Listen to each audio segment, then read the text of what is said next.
So history has recorded the first big UFO sighting in the United States is 1947 in Roswell, New Mexico, very famously right outside Roswell. But actually, there was, in some sense, a bigger and more significant event sighting 2 years before, also in New Mexico, at exactly the moment the U.S. government was detonating the first atomic weapon, shortly thereafter used in Japan. And witnesses on the ground saw some kind of object shaped like an avocado, they said, crash land. It was inspected by a lot of locals. There were beings inside, they said, and it was carted away by the U.S. government. Now, people don't want to be called crazy, so no one said too much about it for quite some years, but people within the U.S. government believe it's true, and they believe it so strongly that now, as of this week, the Defense Department's annual spending bill will require, as per Congress, the Pentagon to go back and investigate what really happened.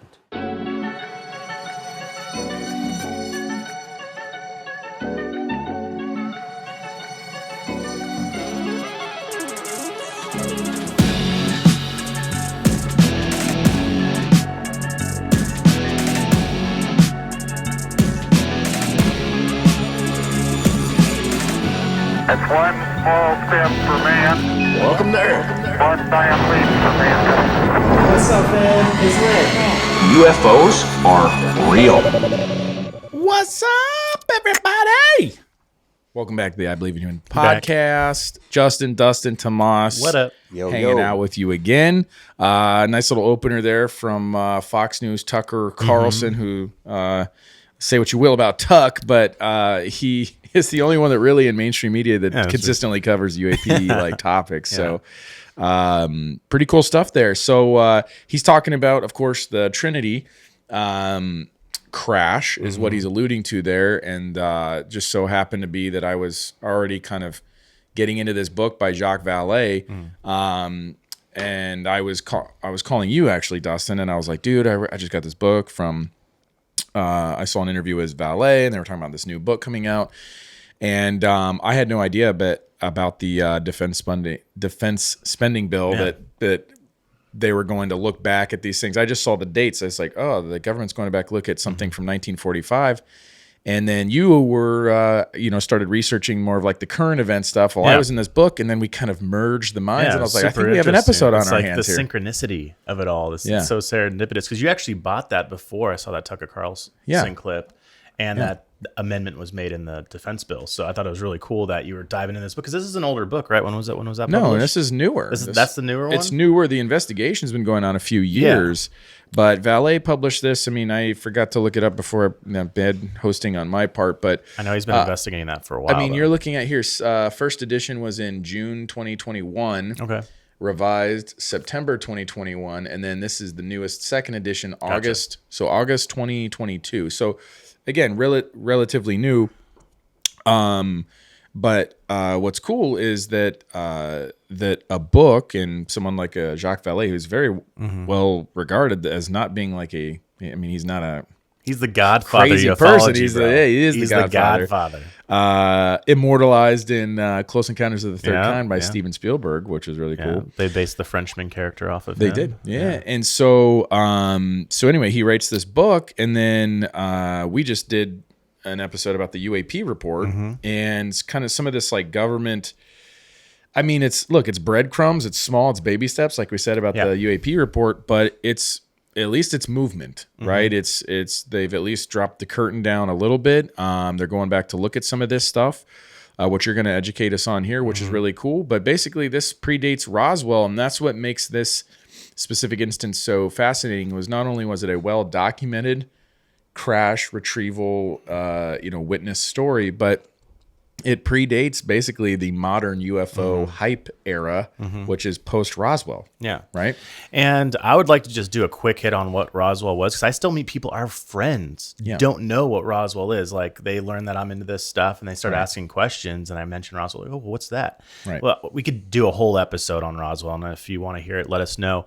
But Roswell, quick hit, it happened in 1947. There was this famous UFO crash in New Mexico, supposedly recovered craft and body, but it was a big cover up by the government. They tried to switch it up with the public news that it was a weather balloon. There was initially, even in the local paper, it said UFO crash with aliens. Exactly. And then a week later, they came in 3 days later. They said it was the famous weather balloon. Yeah, that was a major event, but this predates that by 2 years. 2 years, Yeah. which I've heard this story, I think, watching documentaries. When I put on these documentaries every time before I go to sleep. I don't know how I do it. You also I watch love like it. Ghost Adventures, all the but I don't think it scary ever. shit before I don't bed. think it ever really clicked that it happened before Roswell until he brought it to my attention. Yeah, so for some exact dates, I wrote these down. So basically, you have the first atomic weapons test, and Jacques actually he takes issue with the term test because for all intents and purposes, it's a bomb. They just didn't drop it on. They didn't throw it at anybody, but they set off a bomb. It wasn't a test or any sort of, it was a smaller contain than what they ended up dropping in World War II, but this was an atomic explosion. It was the first basically in human history test, right? in the world, right? And it just happened to be it was part of the Manhattan Project, and it was out in a test site where they call it Trinity because there's 3 mountains significant, like it's flat in New Mexico except for these 3 mountains, and that's why they call it the Trinity test site or whatever, was because they see these 3 mountains or whatever, right? And so anyway, they set off that bomb on July 16th, 1945. 3 weeks later, they're like, all right, we're good to go. Hey, it works. Quick, build another one, put it in a plane, and they drop it on Hiroshima August 6th, 1945. That was a uranium bomb, uranium core. Then they step it up to a plutonium bomb, which was actually bigger in Nagasaki, dropped that on August 9th, 3 days later, 1945. August 15th, you finally have the Japanese surrender, 1945, sort of marking the end of World War II. Surrendered to after that. And Shit. and then this crash, the crash that we're talking about here, that was August 16th, 1945. So basically a year, 1 month to the date of that weapons test, which is pretty crazy. That's all within a month. And so, I mean, causation, there's a correlation, right? It's not necessarily coincidence, right? Causation doesn't necessarily mean correlation, but in this sense, it kind of does, because like we talked about with the UAP report, and even was acknowledged, these things tend to gravitate towards nuclear submarines, aircraft carriers, power plants, and where we keep our missiles. So anyway, why don't you give us, before we go back, let's see where we're at right now with the current reporting and what got us into this episode, and then I'll kind of take us through the book. So as Tucker Carlson touched on, there was an amendment tucked into, it was hidden in this year's $858 billion National Defense Authorization Act. That's a lot of money, which funds the Defense Department's annual operating budget. Requires the department to this particular amendment requires the department to review historical documents related to the UAP phenomenon, which with our annual UAP report, that's just current year. That's what's happening this past year. This is digging into historical events. Originally, it was going to start in 1947, which we know as Roswell to be that initial the date of the modern UFO era. Yes, but they amended it to start in 1945, which brings us to the Trinity crash, which I think is extremely significant because of this investigation. Exactly, which I believe to be it's extremely significant to me because that means that something definitely happened there. Yeah, and I do. So I gave Jacques Valle all the credit. I should give Paula Harris was his co-author for this, co-investigator for that book as well. I don't want to sell her short because she was actually doing this before Jacques. Jacques actually came in and she had already done a ton of legwork. In the story, they talk about how some investigators had kind of touched and gone with this crash. But they didn't really look too heavily. So it was actually Paula who was the one that kept digging and actually had the relationship with the 2 boys that witnessed it. And she had been documenting them over like a decade.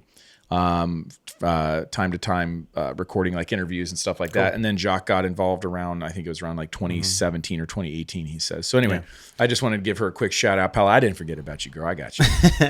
But I mean, what they're going to do with this review is it's game changing, man. It's what I wanted out of this UAP report that they're giving us, because they're only giving you, like you said, only the past year of reporting, but it's digging into some stuff. And I want the report. Congress wants a report. I know you all want a report digging into stuff. What's interesting about starting in 1945 is actually between 1945 and 1948, there were 7 specific UFO crashes that occurred in New Mexico specifically. There was the Trinity crash in 1945, and then there was besides the Trinity crash, there was a reported crash in March of 1948 in Hart Canyon, 9 miles north of Aztec, where there was a craft that was found completely intact with 16 dead occupants. Damn. I would like to dig into that eventually. But besides those 2 crashes, they must between like because this one they said that there was 3. We don't know what happened to them. The boys say they were alive. Yeah. Roswell, there were supposedly bodies. There's 16 there.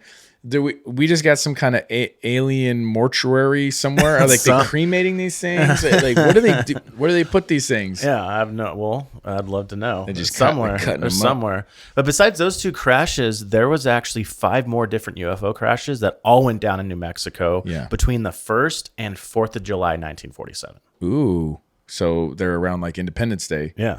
Maybe someone hit him. Someone hit him with the fireworks. Inspiration. Welcome to Earth. We're shooting us. Don't mess with. Don't mess with America. We're shooting off rockets and stuff in the sky. They're just like, what are these crazy people doing? Well, that's very interesting. Knocking UFOs out of the sky. Yeah, because that was when we first started fucking around with nuclear capabilities, and so it's definitely sent up a flag where they're like, okay, let's go see what the fuck humans are doing right now. Yeah, and so what's funny is, so the nuclear testing thing. There's something there. I mean, we're messing around with something that is either knocking on the door of other universes I've heard people talk about, or it could be just as simple as like someone's monitoring and all of a sudden they see like a bang or a register, just like we're looking with like the James Webb Telescope and like SETI. They're looking for radio signals. They're looking for signs of intelligent life. There's certain things that they can look for. That would signify, radio signals or things that like electronics or something would give off. So if who's to say that there isn't another more advanced or intelligent that's doing the same thing? We start setting off nuclear weapons, and somehow that registers that light or that whatever signature, energy, that signature travels across the galaxies or whatever, and then it takes about a month for them to get in their sport model and jet across to see what's up. You know what I mean? So, I mean, that's obviously pretty reductive, but that's kind of like what some people think, and it could be possible, but there's definitely a correlation between the nuclear thing already that we know. But it's important that a lot of people also think that something about the bombs going off is like knocking them out of the sky. That's not really what I gathered. The best case, what people thought here was there was like thunderstorms and maybe there was like lightning or something that shut it down. But here's an interesting thing. What do you think about this? So these crashes keep happening. Jacques actually makes an interesting point where he was like, maybe this is just some form of communication. Like it's not necessarily like they're traveling over here. They're watching us. They could laser beam us if they want. Like there's a lot of like everyone's like they're a threat. They're ambivalent. Leave them alone.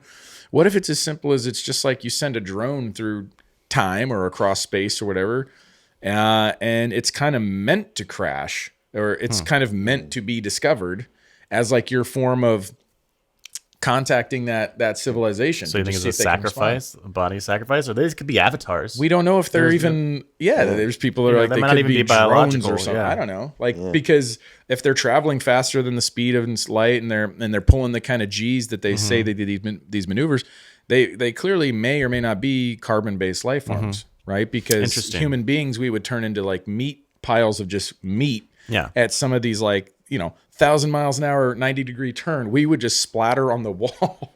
Yeah, they're surviving these crashes. They're surviving somehow doing this stuff. And so anyway, I don't know. I just thought it was an interesting. Technically, it's a form of communication. Yeah, right? I mean that's the most dramatic form of communication, like seeing the accident and seeing the damage that it could cause. Sure. As opposed to trying to communicate that, because I'll be like, hey, get out of here. This is we this is our bomb. We assume that communication comes in the form of like smoke signals or Language. pictographs or language, but like really showing up in and of itself is more powerful. Is a form of communication. You know what I mean? Like, I don't know, like there's a famous Spanish captain who came over from Spain, landed in Central America, right? And when this is like, around pre-Columbian or whatever, and he's famous for burning the boats. Like his whole thing to inspire his troops to continue to go forward to conquer was they landed in a new world, and he burned his ships as a signal to his soldiers. Don't even think about going home. There's only forward. Yeah. So imagine if you're the indigenous people to that area. Here comes a more advanced civilization arriving on your shores in these ships. They start burning them, and they're walking around in this armor, and they clearly look like they have more going on than you do. Yeah. You don't know what to do with that, but that's technically that would be perceived as you can't communicate necessarily, but it is a form of communication. So anyway, Interesting. I just found that fascinating. Yeah, love it. So to kind of wrap up what they're doing over there, I wish that they predated a little bit more, because there was another famous incident that happened in 1942. We've talked about this previously in the podcast, which is the Battle of Los Angeles. Oh yeah, that was a pretty. I mean, it was on the front page. Yeah, of the they were shooting it. They were shooting at a UFO, but I think they tried to brush that off as a. Well, I think what they're going for here is, again, the you could go all the way back to there's a you're talking about retrieving bodies, right? Or there's a newspaper clippings from the 1800s where in Texas there was supposedly a crash that landed on a farmer's thing, and of course knocked out a windmill. I don't know why they always take out the windmill or these towers on their way in. Like Trinity, same thing happened. They hit these like weather towers, like freaking Doc. What? I mean, it makes from for Back to the Future. Makes for a great sequence in a movie. Let me tell you. But my point being is, there's literally news clippings that there was a strange object that landed on a farm back in the 1800s. It was like in Texas. They didn't know what to do with this captain. Yeah. He was an odd looking human. They buried him. Yeah. And I think like Ancient Aliens or some, I can't remember what I was watching. Yeah. Where they actually went, they found the grave site, and they went and tried to do like ground penetrating radar. And they dug him up. What they found was that the grave had been robbed. Yeah. And so anyway, my point being is technically, yes, some of these sightings go back as far and go back farther, but where the point I was trying to get to is with the government, you have to draw the line somewhere. Absolutely, and this is a good line because there's a lot of documentation. We're still it. Getting 8 decades of UFO info coming in for us. Yeah, and we used to get like 0, right? But this has a book of eyewitness. Yeah. There's literally a book of eyewitness testimony, and they recovered materials and stuff like that. I expect to get some answers to these questions, if nothing else. At least clear the air of this cloud that's been hanging over the Air Force and the Department of Defense for so long. At the very least, it's working to destigmatize a little bit. I'm starting to lead us in a certain direction, and I'm starting to feel like there's more. Especially like in academia, I've definitely come across people who are professors and at colleges and stuff that are actually willing to talk about this out in the open. And then but the nice thing to see is they're remaining gainfully employed, right? Like usually this was like, if you talked about this, like you got fired because they were like, well, you must be a Looney Tune for believing this. So your academics, you've got commercial airline pilots, you've got, obviously we've got the military personnel that the UAP focuses on mostly, but it was very taboo. And now people are talking about it more because it's constantly in the news and I don't want to say non-sensationalized. It's still very sensationalized, but at least it's an attempt at some sort of like grounding and tempering of expectations. Is that a fair way to phrase that? I guess. Put. All right. Well, Justin, tell us what you've learned in your reading of Trinity. So this book is great, and I don't want to do a whole book report. I would definitely say people should go buy the book stuff. But essentially, what it does is it chronicles there were 2 young boys who lived on this ranch. It was Jose Padilla and Remy Baca. I hope I'm saying it correctly. And basically, these 2 boys were respectively, Jose was 9 years old and Remy was 7 years old when this crash happened. And they were it was their ranch, but they worked the ranch. That's another thing I thought was funny when I was reading this was like, dang, could you imagine How old's your daughter? 9. And mine's 7. My Yeah. oldest 7. Could you imagine our daughter Putting in actually work. getting on horses, riding around, putting in work on a ranch, mending fences and stuff? So these kids are out working one day. Yeah. All right. Now, they remember the atomic bomb nest. Now, here's the thing you got to remember about this area. Tucker Carlson said, I just tried to take a quick note while we were playing that intro clip. He said people were afraid to be called crazy, so they never really talked about this. Yes, there was the stigma, but here's what I wanted to just kind of elaborate and clarify on that point. It's not just that. These people, like, this was a small area, San Antonio, New Mexico, not Texas. It's only about 20 miles away from where the Trinity bomb exploded, okay? And there was a little diner there, and across the street is literally where, like, Oppenheimer and Fermi and these guys would hang out and have lunch. There's no, like, it's not a bustling scene. There's, like, one restaurant. And back in that day, it was like the restaurant, the ice cream parlor, the bar, and like the arcade or whatever. So like everybody kind of hung out in the same spot. It was called the Owls Bar and Cafe, right? So anyway, I'm just kind of setting the scene because it's a very small thing. And you've got the locals, and then you have this highly, highly classified thing called the Manhattan Project going on. So it's not that people didn't want to be called crazy. They honestly didn't know what was going on, right? This is pre-Roswell. There's no hype around UFOs. No one's even really heard the term flying saucer or UFO yet. Yeah. At the same time, you're living in a world that's already shrouded in secrecy that has nothing to do with aliens, but just the atomic bomb itself is the most classified thing going on in that period of time, right? Gotta protect that technology. Nobody even knows that we're approaching this thing until there's 5 a.m. in the morning. They describe this enormous flash of light that I think one of the guys' mothers like was looking out the window and like was blinded by it. 20 miles away, the light like burned her retinas and stuff. Oh, wow. And it shook the houses. So that's like, that happens. And then a month later, you're out riding the range, mending fences, and they look up, they hear this loud sonic boom. So they think they're about to die. They think there's another bomb going on. They think there's another test.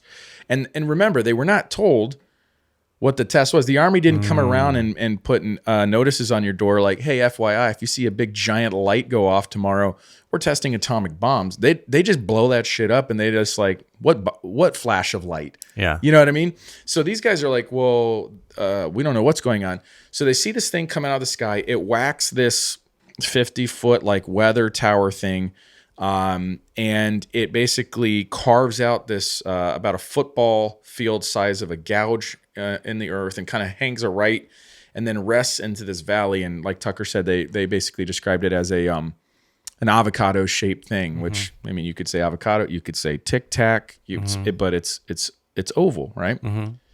Now that's crazy enough. Yeah. What's even crazier, they get on their horses, they ride after it, thinking it's like an airplane or someone's hurt. So again, these are young kids, man. They're great. Their train of thought is amazing, and they have really good memory recall as they're being interviewed over the years.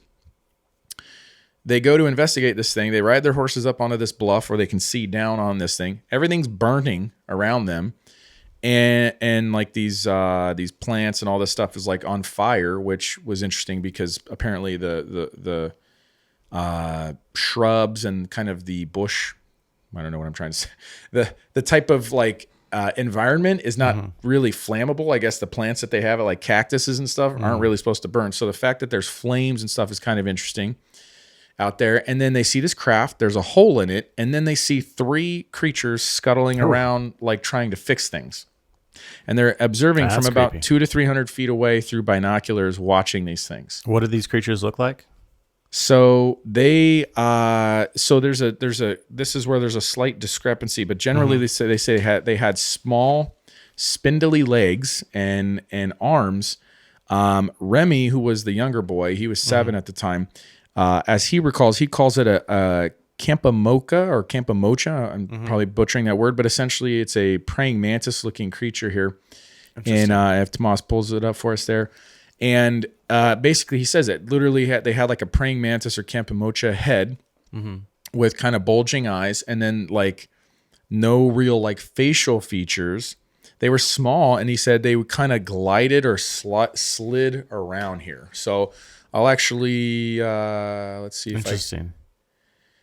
if I can give you the little quote here. So there's the cover up. Do you remember that Charlie Sheen movie? Was it called? Was it Contact? No, it wasn't Contact. It was an alien movie. Arrival or something. Arrival, yeah. Their legs similar. bent Yeah, they backwards. bent backwards, kind of like. It reminds me of a praying mantis. Right. So that's terrifying. Yes. Yeah. That movie. God, That'd why be am I so scared of all the creepy. alien movies, dude? So let me see if I find the passage here. So, so I got two passages here. This is the one where he this is Paula interviewing Remy. So this is Paula, and I'll just start in the middle of the conversation. And then you saw the inside of the hole from a couple 100 feet, Remy. No, not the inside of the hole. Jose says, look at this. So I was looking through the binoculars at these little creatures moving back and forth. Paula. Were they moving really fast, Remy? They were like sliding, Paula. They were sliding, Remy. Not sliding, but more like willing themselves from one place to another. That type of sliding. And as I'm looking at that, things began happening in my mind. Paula. Oh, really? Remy. I'm seeing them and I'm feeling this crazy stuff. Like I really feel sorry for them. Paula. Remy. And I really feel sorry. Like they're kids too, Paula. And you had a concern for them and you're thinking, did you feel something because of the accident, Remy? Yes, I think so. I'm hearing this high-pitched sound coming from there. We didn't know what to think. The only high-pitched sounds we were familiar with were of jackrabbits when they were in pain, and also the sound that comes out of a newborn baby when it cries. Paula, I find this interesting. So you heard the same sound. And later, Jose Padilla, separate of Remy, they were not interviewed at the same time, also likens it to like a baby, like a newborn baby squealing or crying is what they said. They were like squeaking. Now, Jose doesn't say that he sees pictures in his mind, but Remy, the younger boy, is seeing things in his mind. Jose wants to go down. Remy says, hell no, I'm not going down there. I'm going back home. But here's the thing, Dustin. This wasn't like a quick thing. These little kids must have had like balls of steel because they sit there and watch these things for like 2 hours. Oh, wow. This is not like a quick observation. That's what I'm saying. This not only like did this happen and Paula and Jacques do great research and they find materials and stuff like that, but the two boys have just amazing testimony. And then they proceed to go back to this crash site over the course of a week every day and watch the soldiers eventually find this place.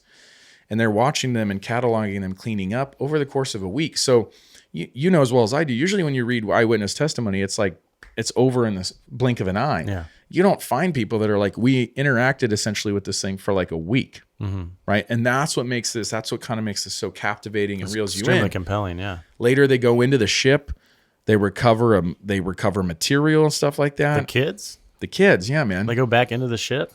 Yeah, so there's a lot of the reason why I think this investigation was also clocked as being legit. So there's a military airplane that was immediately circling the area when this thing went down. It was separate from the incident. And there's evidence that the pilot looks down and he says, yeah, I see a crash. And at the time he says there's two little Indian boys watching the thing too. It's like this pilot, he's looking down and all he can see is two, what he says, little Indian boys watching this crash. And so there's what am I trying to say? There's like evidence, right? It's cataloged that they were there. Someone saw them there looking at the thing. So they're not making this up, right? They were actually there. And then basically they tell nobody. They know that they live in a town of secrecy about this nuclear thing. They're assuming that what they're looking at is related to the nuclear testing of the bombs. So the only people they go home is they tell Jose's dad what happened. Yeah. Jose's dad tells a policeman. The policeman, they drive out there. Jose's dad and the policeman, by the next day when they come back, the creatures are gone. We don't know what happened to the creatures. But Jose's dad and the policeman go into the craft. The craft is still sitting there, debris everywhere. They actually go in through the hole. They go in there.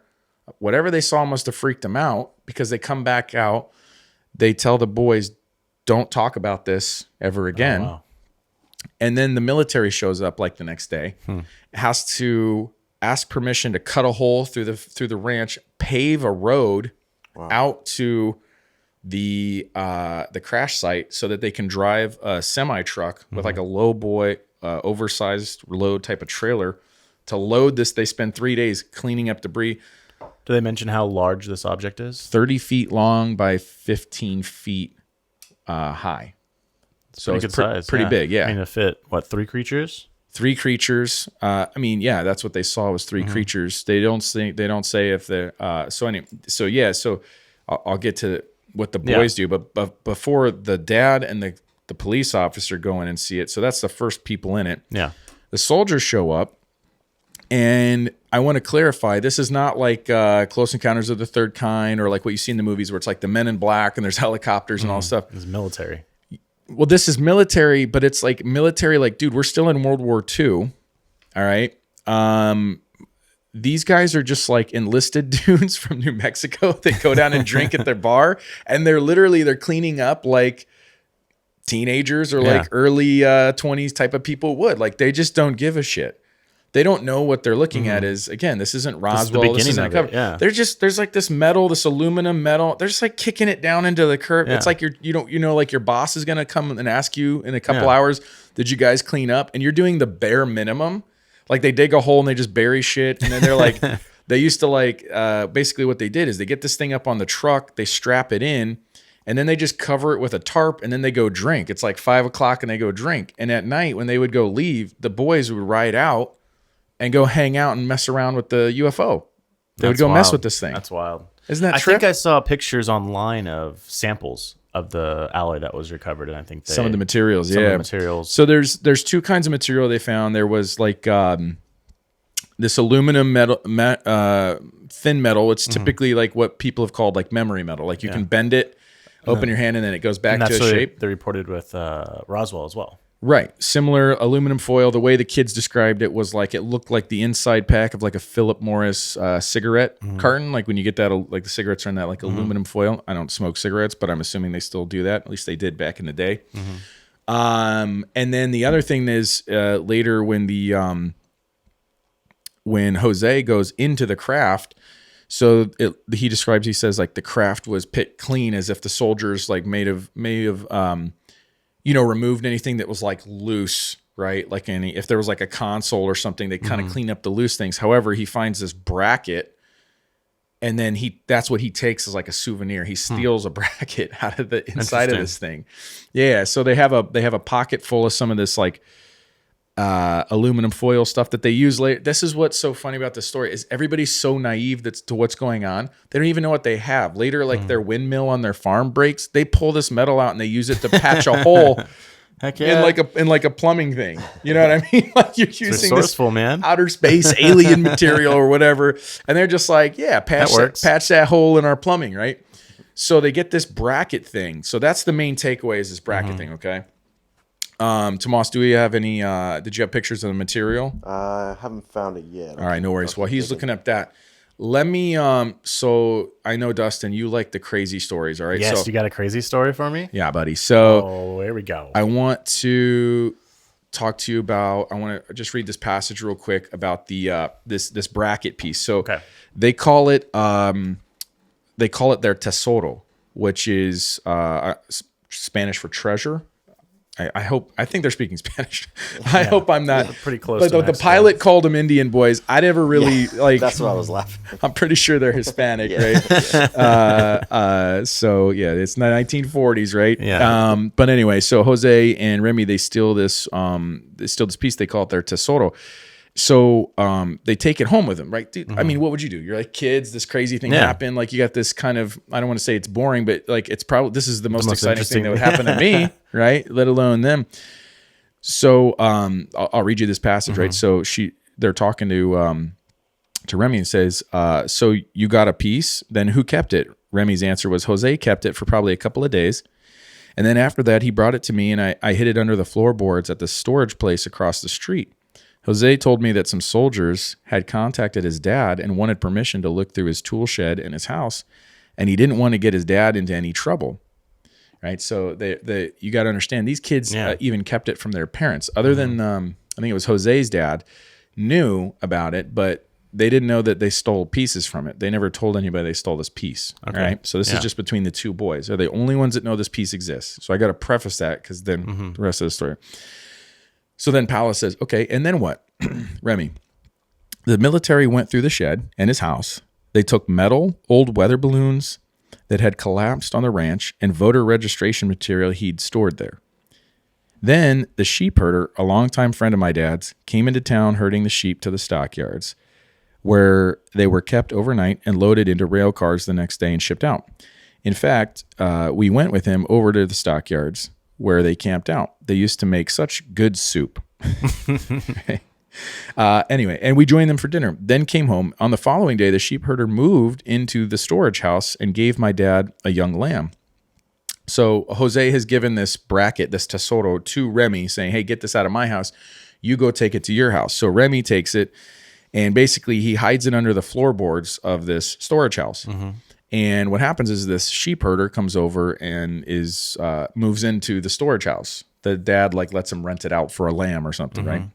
right? So when Jose and I pulled that piece out of the craft, our souvenir, we had named it Tesoro. We were the only ones that knew its name. Translated, it means treasure. All right, so Paula, okay, treasure.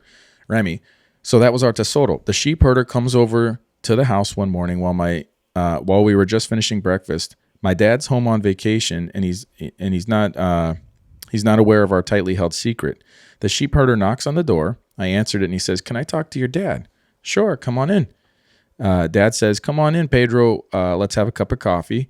We're just finishing up our breakfast." So we're sitting, finishing up, and Pedro says, "Alejandro, I'm going to have to leave this place." Dad says, "Why?"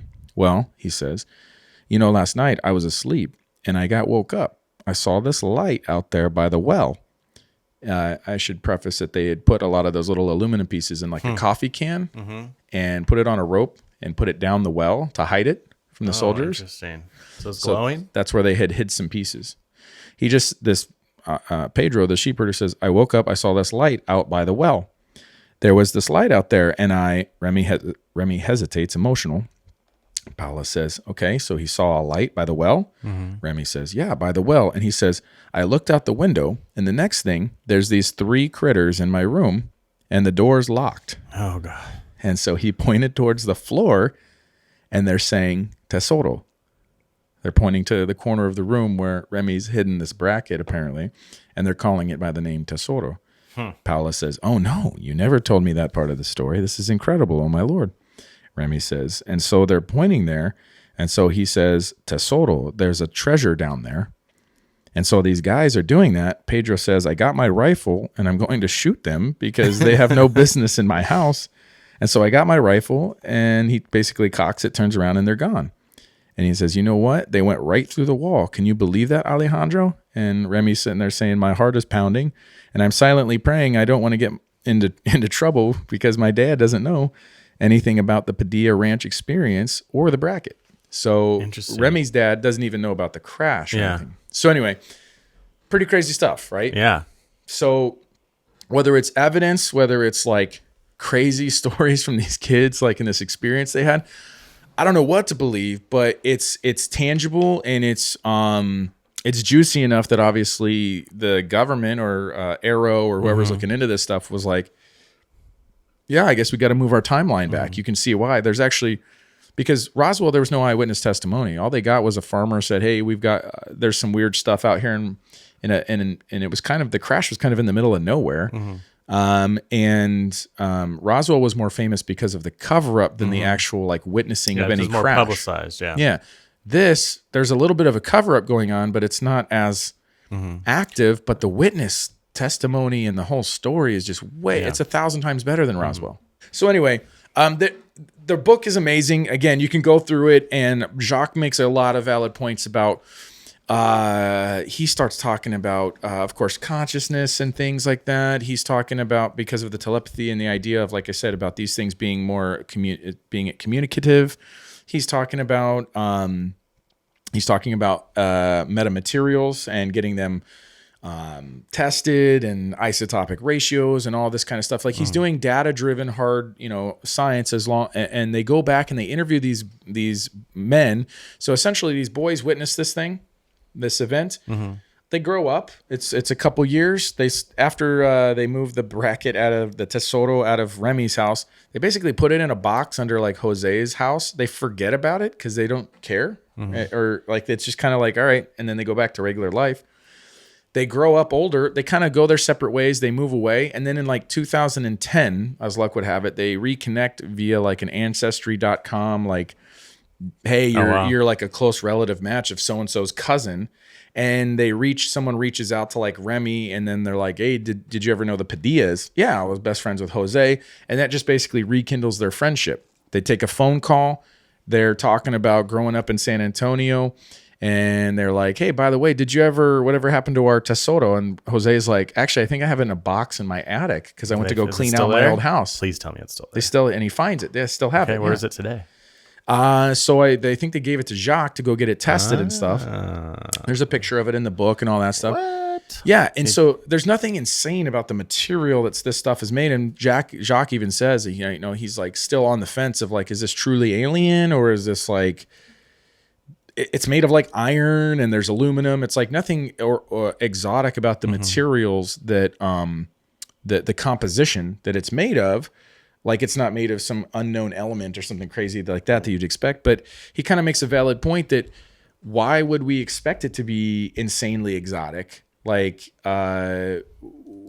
intelligence doesn't mean that they have access to different things from us, like more advanced civilization or more highly intelligent. All it has to mean is that they just have different forms of propulsion and material science that they grew up with versus we traditionally grew up with like propulsion engines, which is like internal combustion engines, where like you spit exhaust out the back to push you forward. And that's how we drive our cars and fly our airplanes. What if you grew up in a civilization that developed renewable energy like nuclear energy first? They never had internal combustion or something like that, or hydrogen or electric vehicles or whatever. You know what I mean? So anyway, he makes a valid point about we keep assuming that this stuff is going to be crazy exotic, but it could be very terrestrial in terms of its composition. It's just how do you use it? Yeah. Does that make sense? Yeah. I think the government's trying to figure it out. You trying to look up what the piece looks like? I was trying to find that bracket. I can't. I can't find it. It was the only piece Jose said that he could find. So he describes the inside of the craft very smooth. There's no paneling gaps. There's no rivets. There's no sign of like over manufacturing, which is fascinating, right? Do you have it? Do you know where to find it in the book? Yeah, I'm sure I could find it in the book, and then we could probably screenshot it or something. At least share it on our Instagram. Share it on the Insta.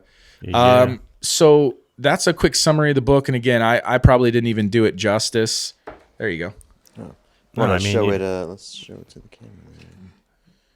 Can we even zoom in? I could put that in post there. It's like but a little bracket. Describe it. Yeah, it looks like a little bracket. It's like almost like a metal paper, almost like it looks like a little airplane, but there's some. He said it was pinned to like a console type of thing. So he pulls this pin or whatever, one loose piece that was still there, and it comes loose, and then he's able to like run off with it. Yeah. So he had to use a what do they call it? We call it a crowbar, but it comes on a truck, it's like a leverage bar. So he had to like leverage it off. So it was attached. It was fixed. I'd be curious to know what that's made of. Yeah, it ended up being made of some. They call it the silumine bracket. So is it not? Is there material in there that's not made on this Earth? Or no. So everything's very in the periodic. Here, right? Everything's in the periodic table. The only thing that would be like interesting, and again, I am way out of my league with chemical makeup or anything. And he's got some charts of, because Jacques actually has. He's got how many here? So there's other cases that he's basically recovered material from. So 1897, Aurora, Texas. That was the one I was talking about with the body that was exhumed at some point. They had material for that one. Maury Island, Washington State. So he has all these other claims of things either crashing or they didn't even crash, but when they fly over, they drop this like slag, this like crystallized black material, or they drop this like molten metal material. Like it's literally like it's hot and it looks like molten, like the fucking Terminator shit, right? Like T-1000. Okay. And then it's over time when it cools down, it solidifies and you're able to pick it up. And so he's got one from Washington, D.C., Brazil, Sweden, another one from Brazil, one from Ohio, Alaska, Colombia, Iowa, Mexico. Dude, he's all over it. And then here's this little periodic table of what's showing up. So a lot of there's some silicone stuff, but a lot of it is it's different combinations of iron, zinc, manganese, and Were there any similarities between all of them, or were they all different? Yeah. Made of different things. yeah, like the aluminum alloy is definitely one of them. But it's not necessarily, like I said, it's not necessarily that like anything's exotic in terms of the metal that they're testing for. The interesting part might be the way that it's chemically bonded together to create a material. Does that make sense? Yeah. So it's more of like its use The way that it's is interesting manufactured. than and the way it's manufactured in a way that like they might have two chemicals that are like, wait a second, we don't know how to make those two things bond. But someone did. Yeah. So there's clear signs of manufacturing in that regard, but it's sort of beyond our current capabilities. And I've heard that before in terms of like secrecy, like when people talk about like, Area 51 or whatever, like crash retrieval, that maybe we can reverse engineer some of this stuff or whatever. But I've heard several people that's like, look, it's not that these things defy our grasp of the universe and physics.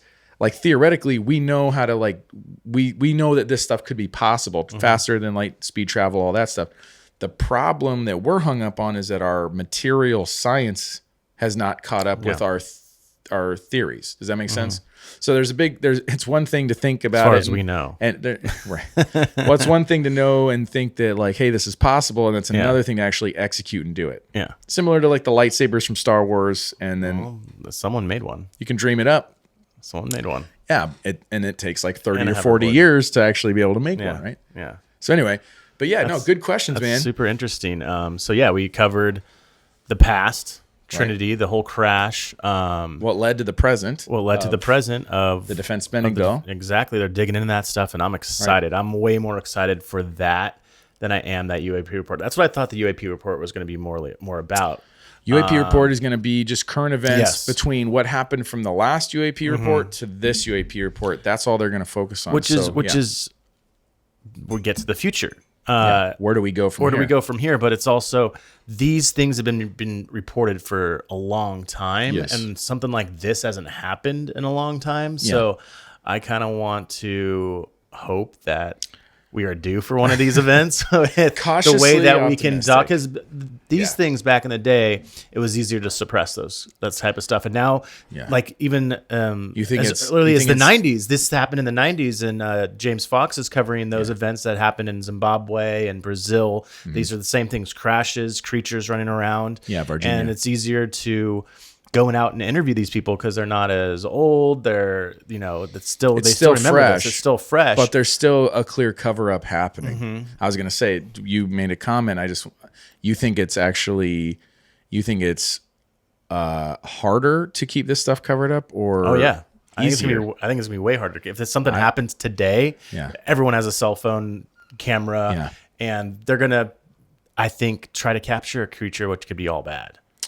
As we know with what happened in Brazil. Yeah, in Virginia, the guy that tackled it. So what I was going to say though, and I'm this is not necessarily me, but Valle makes a point towards the end where he actually he talks about disclosure and some of these things, and he makes a point about the future of this stuff, which he and I kind of agree with him, which is we're looking for answers from the the people that would have the answers and provide us with like clarity and stuff are the very people that are keeping it a secret. Yeah. So that's the tough part. Like the people that would actually have answers for us, they clearly seem to be operating in some sort of like beyond black budget. They're not just in like a special access program. They're beyond that. And there's a bunch of stuff. He goes into the Wilson document. It's like he touches on a bunch of different things where you get too close, and it not quite Men in Black, but like eventually you get too close to something and someone tells you, hey, stop looking. Yeah. Like, nothing don't look about it, but right. We're taking the step in the right direction. Right. So I mean, I'm not trying to be a wet blanket over the whole thing. I just think it's a measured response. I think that like I said, cautiously optimistic. I think it's a step in the right direction. Do I think we're going to get some kind of crazy admission type stuff from this path? No. But if we keep looking, we'll learn some things. I think that the truth shall set you free. Like it's hard to keep something a secret that long, and a big secret. Yeah, like there's only so many people and deathbed confessions and that kind of stuff that can happen, like that you constantly have to go around and put out fires. Like I've said this before, anybody that's like skeptical of this, the proof of burden is now on them, because you have to be right. Like you have to read this story, and do you know how hard you have to work to like disprove everything that Jacques and them are bringing to the surface? Like you have to go and shut down the idea of like the material. Yeah. You have to poke holes in the guy's stories.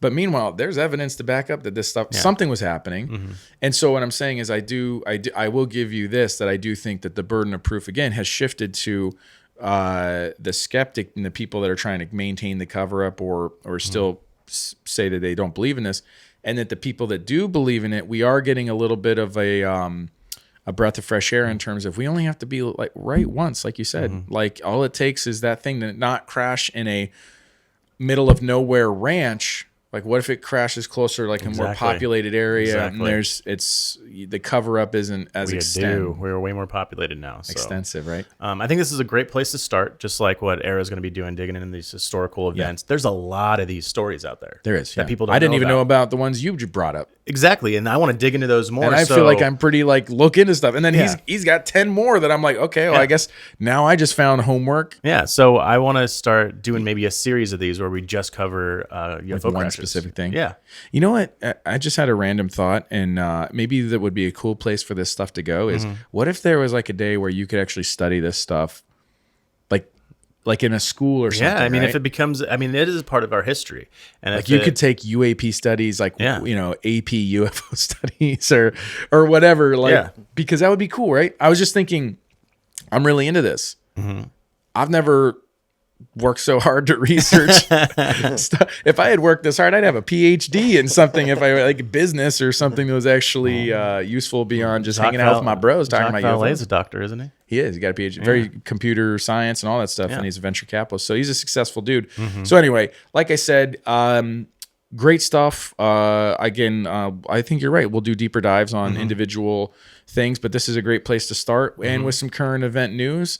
And that's what we like to do, is we like to make sure that we keep it fresh. So, I'm excited about the future of not only this topic, but our podcast. Yeah. I know what else I'm excited for?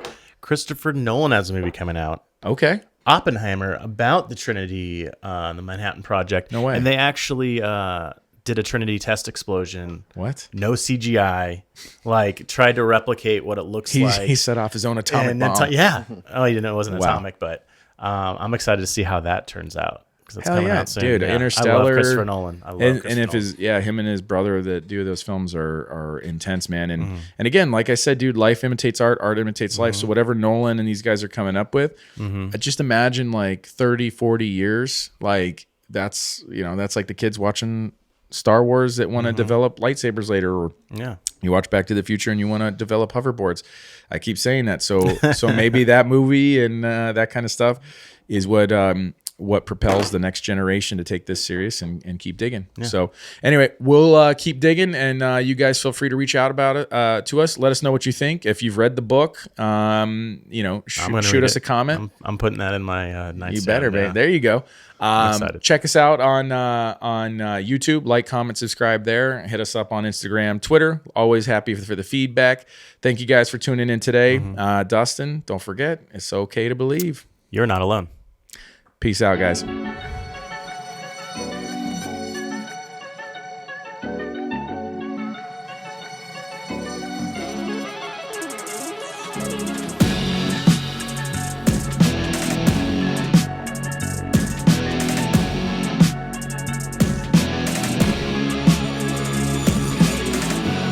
one small step for man, Welcome to Earth. one giant leap for mankind. What's up, man? It's Rick. UFOs are real.